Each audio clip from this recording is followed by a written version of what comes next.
এই জন্য নিজের মনকে বুঝান, দুনিয়াতে এসেছি একা একা এসেছি, আমার সাথে কেউ আসে নাই, আবার যাওয়ার সময় একা একা চলে যাব, আমার সাথে কেউ যাবে না।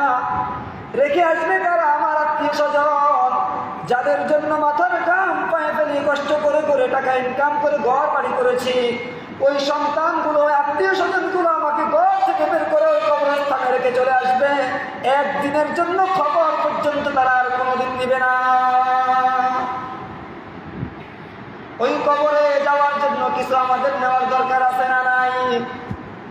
যদি আমাদের ওই কবরের কথা স্মরণ থাকতো, তাহলে দুনিয়ার মানুষগুলো এত বেখবর হতো না, আমার রব থেকে এত বেশি দূরে থাকতো না। আজকে মানুষের বেখবরতা আমাদেরকে প্রমাণ করে দেয়, মানুষের এইভাবে দিন থেকে দূরে থাকা আমাদেরকে প্রমাণ করে দেয় মানুষের অন্তরের ভিতরে আল্লাহ তাআলার ভয় আর ভালোবাসা নাই।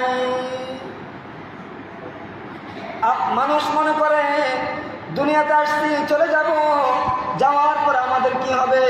যাওয়ার পরে ওই কবরে রেখে আসবে, আমি লাশ হিসেবে বুঝে যাব। আল্লাহর কসম করে বলি, তাহলে আপনি এই বিশ্বাস যদি করে থাকেন, কোনোদিন ইমানদার হতে পারবেন না।